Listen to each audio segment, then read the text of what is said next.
Hey guys and girls, how's it going? Hope you guys are having a great weekend. So I'm back today with another What Do We Know So Far video, and this one is on Fallout 4. Now, yes, I know Fallout 4 has already been released and it came out in November, and I do usually do my What Do We Know So Far videos on games that have not been released yet. However, this video is because of a request made by one of my subscribers, somebody called Cyber Sugar, who actually private messaged me to ask me to do a video on Fallout 4 about everything that we know so far. So that is what I'm doing. As I say, I will always try to respond to my subscribers and you know, deliver things that you guys want, and obviously I want to be as helpful as I possibly can do as well. So this is everything that we know so far on Fallout 4. Now, Fallout 4 is from the developer Bethesda, and they're very famous for massive RPGs like, for example, Skyrim and the previous Fallout series.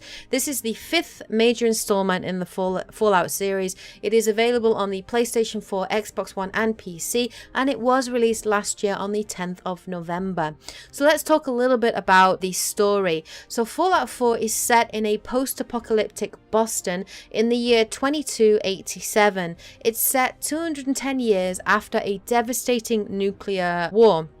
Now, the actual beginning of the game actually begins on the day that the bombs are dropped. So right at the start of the game, you do actually get to see something that we haven't seen previously in Fallout games, and that is, you know, a very sort of Terminator moment where the nuclear bombs are dropped. So at the beginning of it, we get to see a world that is not torn apart by nuclear holocaust. We get to see, you know, 1950s America, and the player starts off there with their family, and they're forced to flee to Vault 111 and end up being preserved in a cryogenic sleep. Right at the beginning, you can actually choose whether or not you want to play as the male or female protagonist, who of course is fully customizable. So you can fully customize your character to be somebody that might look like you or reflect you, and that's a really nice element. Now, at the beginning of the game, you lose your child, and you basically witness him being kidnapped while you are kind of in and out of cryogenic sleep. Now, once you emerge from the underground bunker, the rest of the game is basically a race to find your missing son by sort of chasing down clues and following leads, while also sort of acclimatizing yourself and becoming familiar with, you know, a more dangerous world that you've emerged into, which is pretty much filled with horrible, mutated and strangely evolved bugs, animals and monsters. For those of you that have played the previous Fallout games, mole rats, super mutants, death claws and feral ghouls are back, and of course there are heaps of raiders that just scream of Mad Max.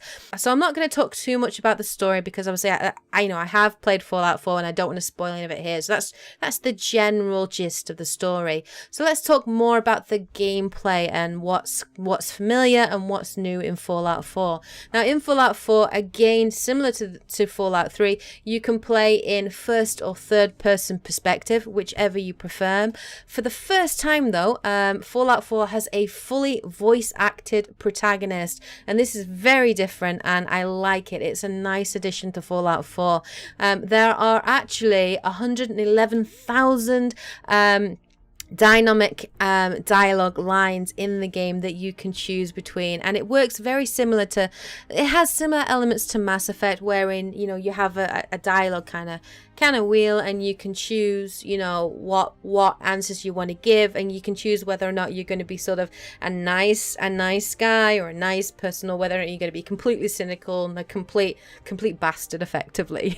But yes, the voice acting is crisp. It's very good in Fallout 4, and it's a great element to the game.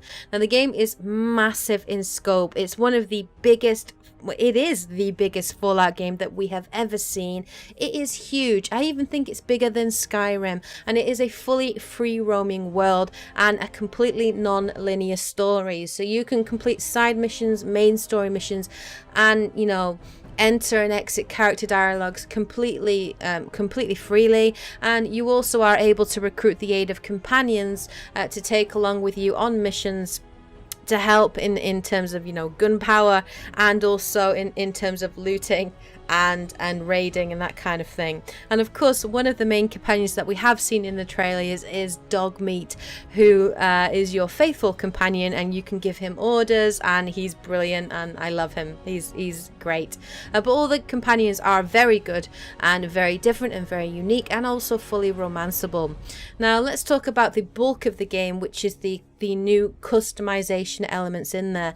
Now weapon customization is back, and it is bigger than ever. There are 50 base guns to start with, which can be crafted with a variety of modifications, including changing things like barrel types and, you know, adding laser focus and all sorts of things. And there are actually over 700 modifications available just in weapon customization alone. Now there is also a layered armor building as well. You can craft armor pieces, you can build up armor pieces as well, and power armor is back also, but now it's a little bit more advanced. It feels more like a vehicle with its own power source than it does, you know, just a set of armor that you can wear. It can also be completely modified with items such as jetpacks, and you can also select different types of armor for each part of the suit, you know, including helmet, arm pieces, chest, legs, and so on. And each piece will give you different benefits, different characteristics.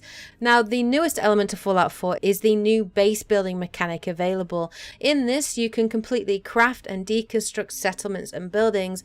You can introduce electricity into these towns and you know, build electricity lines. You can dig and build, you know, water pumps for clean water, grow crops and everything. It's completely customizable, and you can literally spend hours just building your own settlements. Now, as you build these settlements, you will draw in settlers. The bigger the settlements are, the more appealing they are, the more they have to them, the more settlers you will draw in, but also the more challenging it will be in order to keep them safe, satisfied and healthy. So you will need to grow crops, you will need more water pumps, you know, for clean water, food.